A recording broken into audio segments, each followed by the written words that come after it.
Hello everyone, welcome back to Edumania. तो जैसा कि हम लोग अपने लास्ट लेक्चर में देखा था कि हमारा सिलेबस क्या है डिजिटल इलेक्ट्रॉनिक्स में। तो इस लेक्चर में हम लोग अपने सिलेबस के अकॉर्डिंग जो हमारे गेट 2021 में आने वाले हैं इसके अकॉर्डिंग हम लोग स्टार्ट करेंगे। तो इस लेक्चर में बेसिकली हम लोग कुछ बेसिक्स बातें करने वाले हैं। तो what is the objective of this class? तो objective of this class was basics, हम लोग कुछ बेसिक्स बातें जानेंगे। बेसिक्स के अलावा हम लोग कुछ बाइनरी अरिथमेटिक जानेंगे। उसके अलावा different type of number system को जानेंगे।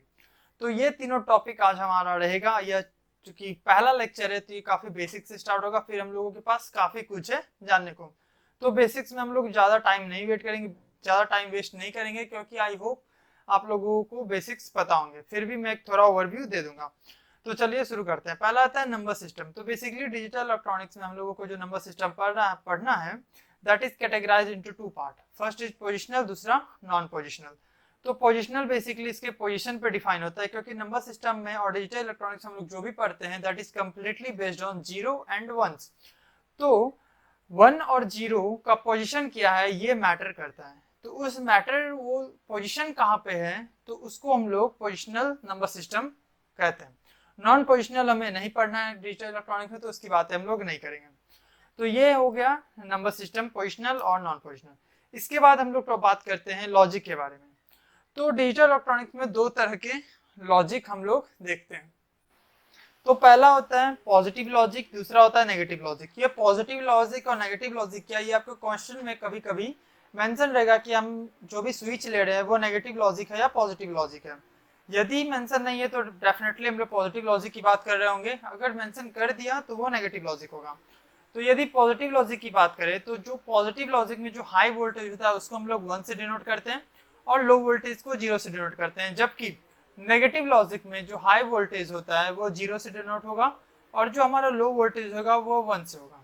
अब ये 0 1 क्या है, तो इसको हम लोग कुछ एग्जांपल से देख लेते हैं। जैसे हमारा प्लस 12 वोल्ट है और 0 वोल्ट है।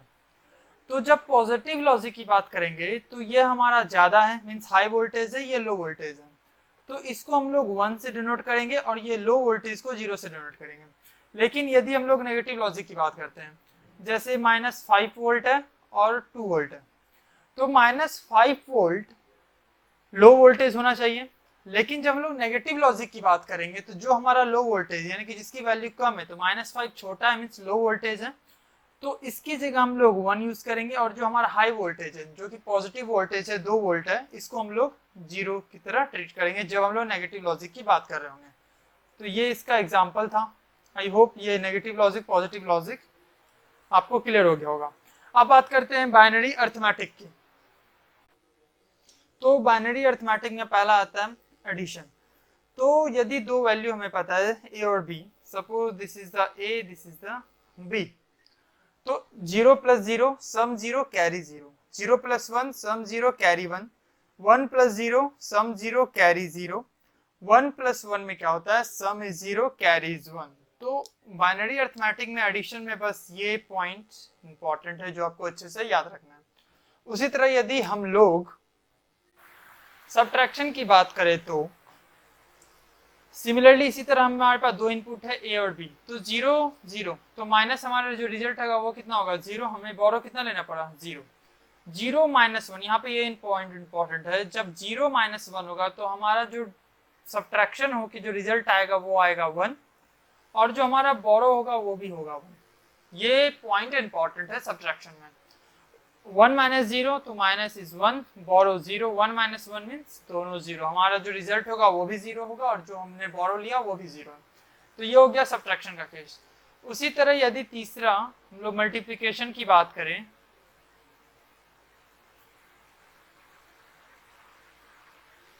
तो मल्टीप्लिकेशन में सिर्फ केस आते हैं 0 × 1 that is 0, 0 × 0 obviously this is 0, 1 × 0 this is 0 and 1 × 1 this is 1। तो ये हो गया मल्टीप्लिकेशन का केस। और लास्ट केस हमारे पास होता है डिवीजन का। तो डिवीजन में हमारे पास दो ही केस होते हैं, 0 / 1 this is 0 and 1 / 1 that is 1। तो ये कुछ बेसिक अरिथमेटिक है बाइनरी के, addition, subtraction, multiplication and division. तो मैं बहुत ज़्यादा डिटेल में नहीं जा रहा, इतना जान लेने से आप लोगों को काफ़ी मदद मिलेगी। काफी क्वेश्चन सॉल्व हो जाएंगे। तो एडिशन में ये पॉइंट इंपॉर्टेंट है और सब्ट्रैक्शन में ये पॉइंट इंपॉर्टेंट है। ये हम जब हम आर्ट्स कॉम्प्लीमेंट -1 कॉम्प्लीमेंट पढ़ रहे होंगे तो ये सभी पॉइंट काफी काम आने वाले हैं, तो इन चीजों को ध्यान रखना। अब अर्थमेटिक हमारा हो गया, मीन्स बेसिक हम लोगों ने बात कर ली, बाइनरी अर्थमेटिक की बात कर ली। अब आता है नंबर सिस्टम टाइप के बारे में। तो डिजिटल इलेक्ट्रॉनिक्स में नंबर सिस्टम टोटल 4 तरह के होते हैं। 4 तरह के नंबर सिस्टम को हम लोगों को डिजिटल इलेक्ट्रॉनिक्स में पढ़ना है। पहला होता है बाइनरी, दूसरा होता है डेसिमल, तीसरा होता है ऑक्टल और चौथा होता है हेक्सा डेसिमल। तो हम लोगों को ये 4 तरह के नंबर सिस्टम को पढ़ना है। तो एक एक करके हम लोग जानते हैं कि ये नंबर सिस्टम कैसे काम करता है और इसमें क्या क्या चीजें हमें जाननी चाहिए। तो पहला आता है बाइनरी नंबर सिस्टम। तो बाइनरी नंबर सिस्टम में बेसिकली क्या होता है, इसका बाइनरी मीन्स 2, तो इसका बेस 2 होता है। जैसे कि ये हमारा बाइनरी नंबर सिस्टम है, जो जैसे कि ये हमारा एक, इससे हम लोग रेडिक्स पॉइंट बोलते हैं। तो रेडिक्स पॉइंट से जैसे हम लोग राइट साइड जाएंगे तो ये फ्रैक्शन में वैल्यू आएगा, जैसे हम लोग इस साइड की तरफ आएंगे, लेफ्ट साइड की तरफ आएंगे तो हमें इंटीजर वैल्यू मिलेगा। रेडिक्स से यदि हम लोग राइट जाएंगे तो हमें फ्रैक्शन वैल्यू मिलेगा। ओके, तो ज़्यादा डीप में बातें जितना हमें जरूरी है हम लोग उतना ही बात करेंगे। तो हमें बस हमें समझना इतना है कि बाइनरी नंबर सिस्टम में सिर्फ 2 ही डिजिट होते हैं, 0 और 1। ये सिर्फ 0 और 1 पे काम करता है, इसके अलावा इसका बेस 2 होता है। बस that's it. Binary number system में हमें बस इतना ही जानना है। इसके अलावा कुछ बेसिक बातें, यदि कोई सिंगल डिजिट है, 0 है या 1 है, तो उसको हम लोग 1 बिट बोलते हैं। यदि 4 बिट हो, जैसे हमारा 0 0 1 0, तो इसे हम लोग 1 निबल बोलते हैं।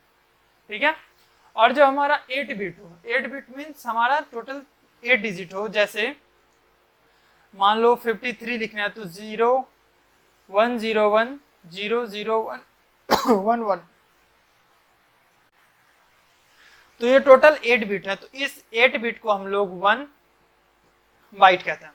तो ये सब कुछ बेसिक बातें हैं जो हमेशा याद होनी चाहिए। तो बाइनरी नंबर सिस्टम में हमें याद रहना है कि बाइनरी नंबर सिस्टम का बेस 2 होता है और इसमें बस 2 ही डिजिट होते हैं, that is 0 and 1, that's it.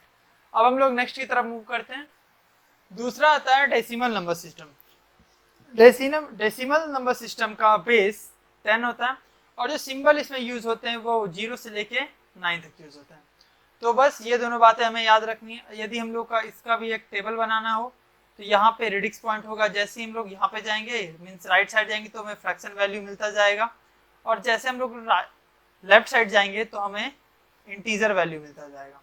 तो ये चीजें हो गई डेसिमल नंबर सिस्टम के बारे में जाने बताने को काफी कुछ चीजें, बट इतना इंपॉर्टेंट है, इतने सारे क्वेश्चन का सॉल्यूशन आप निकाल सकते हो।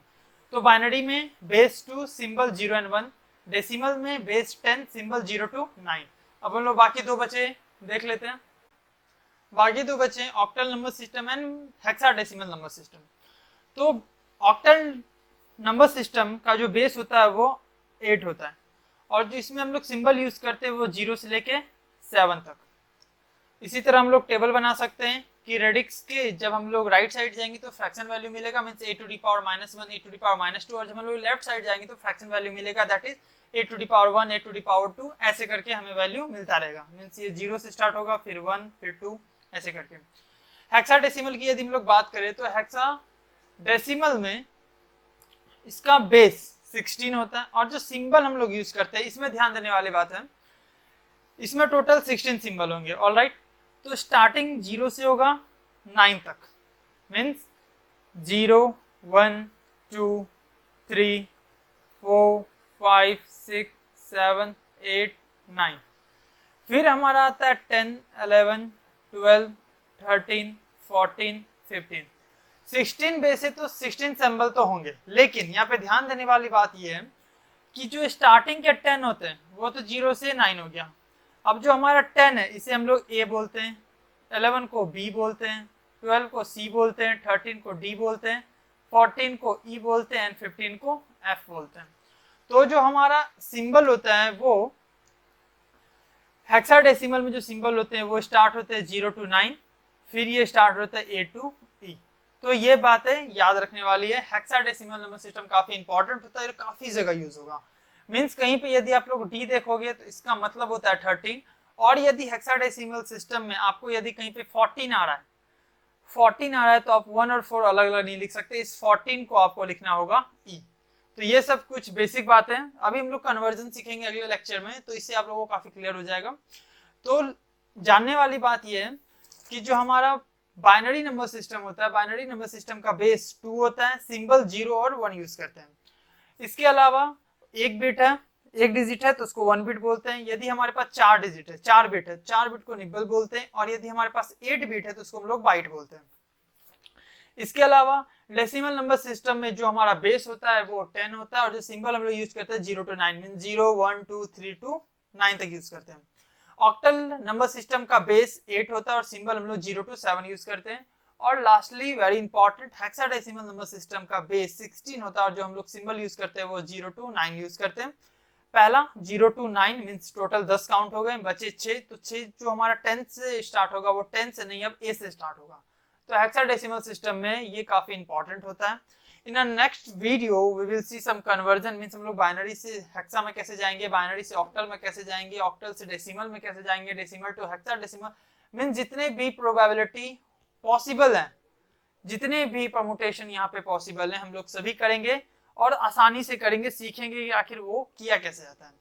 तो आज के लेक्चर का बस इतना ही, ये इंट्रो लेक्चर था और काफी बेसिक बात है आज हम लोगों ने दी। अगले लेक्चर में हम लोग कन्वर्जन सीखेंगे, उसके बाद R's complement, R-1 complement, and according to the syllabus we will continue our lectures. So यदि आपको लेक्चर पसंद आया हो तो वीडियो को लाइक करना ना भूलें, और यदि आप हमारे चैनल पर न्यू हो तो प्लीज सब्सक्राइब आवर चैनल। ये एक एजुकेशनल चैनल है, तो यहाँ पे हर एक चीज आपको फ्री में मिलेगी। तो थैंक्स फॉर वॉचिंग।